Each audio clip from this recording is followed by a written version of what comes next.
धनतेरस के पर्व को धन त्रयोदशी के नाम से भी जाना जाता है। इस दिन भगवान कुबेर, भगवान धनवंतरी और माता लक्ष्मी की पूजा की जाती है। मान्यता है कि इस दिन समुद्र मंथन के दौरान भगवान धनवंतरी और माँ लक्ष्मी प्रकट हुए थे। इस वजह से धनतेरस को भगवान धनवंतरी और माँ लक्ष्मी की पूजा की जाती है। ज्योतिषाचार्य पंडित रोहित दुबे ने धनतेरस के महत्व को बताते हुए इसके शुभ मुहूर्त और पूजन के बारे में बताया।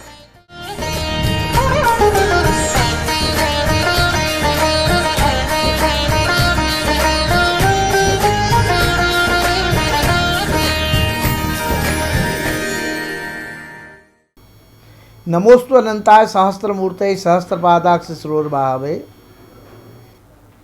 सहस्रनाम्ने पुरखाय शाश्वते सहस्त्रकोटि युगारण्ये नमः।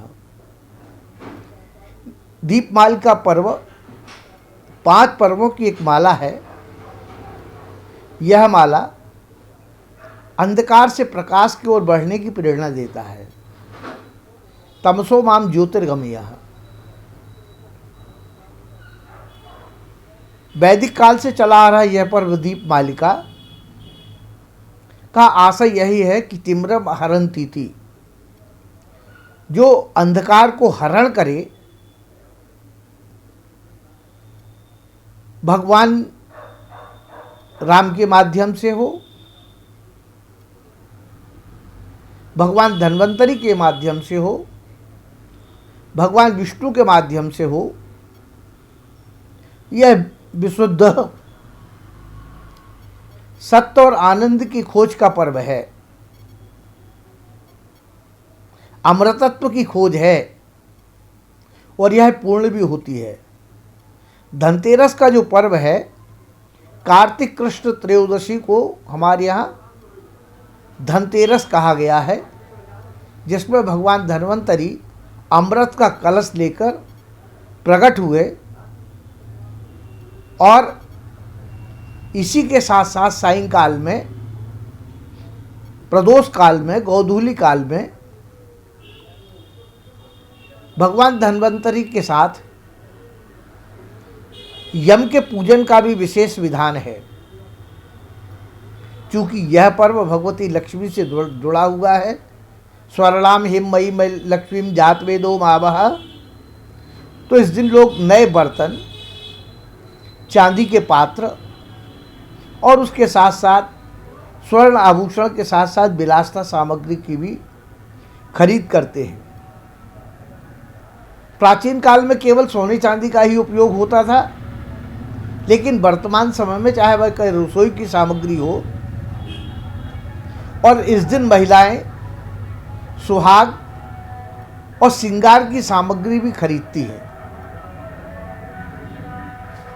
मूल्यवान धातुओं में आप चाहे बिछिया पायल से लेकर कोई भी जो आभूषण है वे खरीदती हैं, भगवती को अर्पण करती हैं और दीपावली के दिन उसे धारण करती हैं। चूंकि धन्वंतरि से जुड़ा हुआ पर्व है, इसलिए औषधि दान का भी विशेष महत्व है।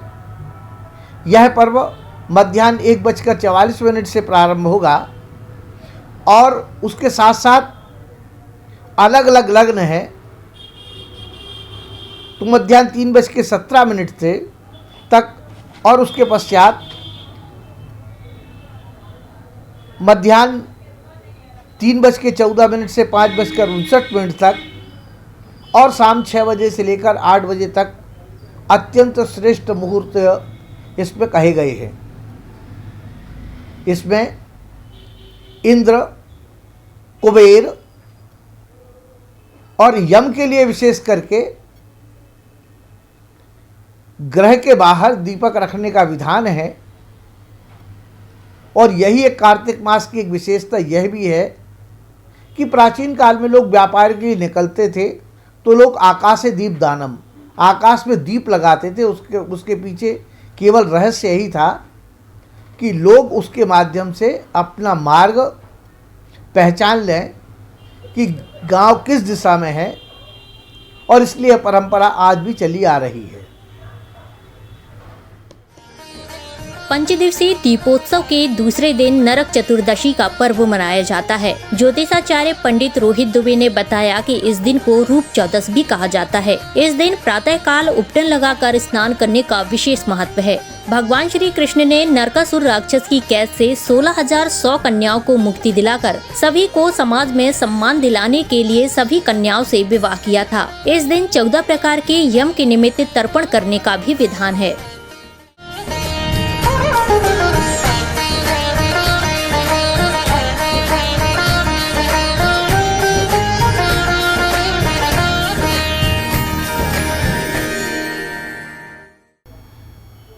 मनोजवम मारुतुल्य वेगम जितेन्द्रियम बुद्धिमताम वरिष्ठम वातात्मजम वानरयूत मुख्यम श्री रामदूतम शरणम प्रपद्ये। पंचदिवसीय पर्वमाला के द्वितीय दिवस नरक चतुर्दशी का पर्व मनाने की परंपरा है और इस दिन प्रातःकाल से ही उपटन लगाकर स्नान करने का विशेष महत्व है और इसलिए इसे रूप चौदस भी कहा गया है।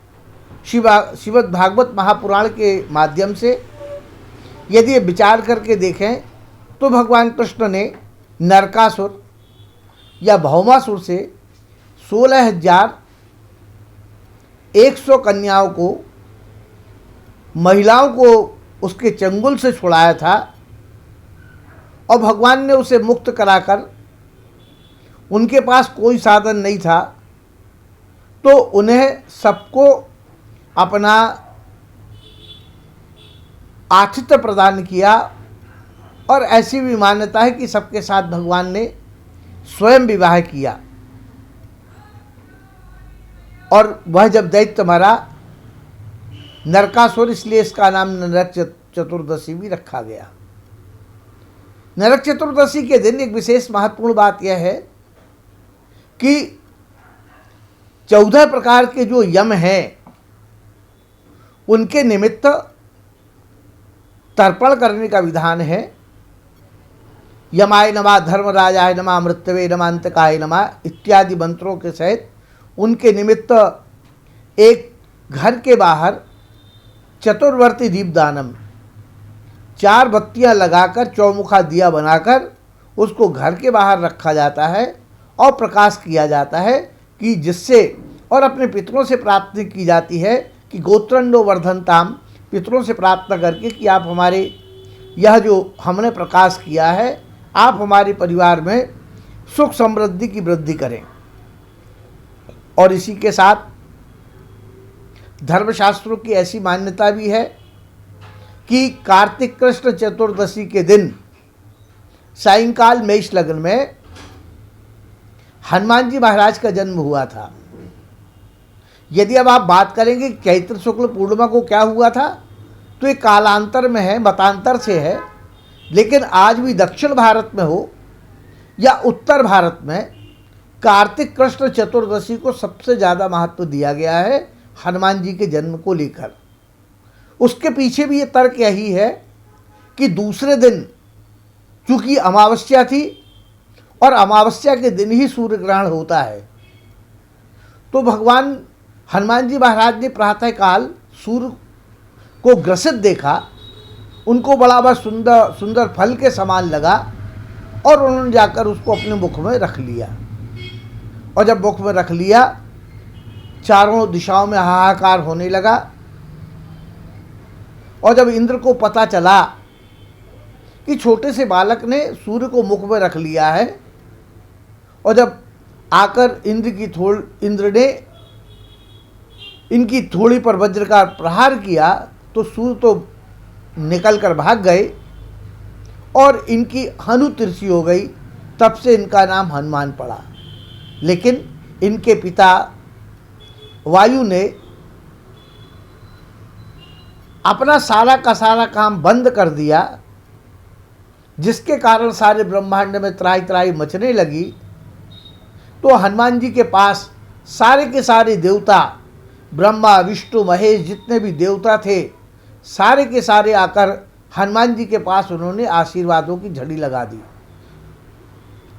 और तभी से उसी बाल्यकाल से अष्टसिद्धि नवनिधि के दाता ये सारी की सारी सिद्धियां इनके पास पहुंच गई और इसलिए आज के दिन किसी भी हनुमान मंदिर में जाकर आप हनुमान जी का पूजन अवश्य करें और उनके बेसन के मोदक लड्डू आप भोग लगाएं, सिंदूर दान करें, तो निश्चित रूप से यह भी आपके लिए अत्यंत कल्याणकारी रहेगा।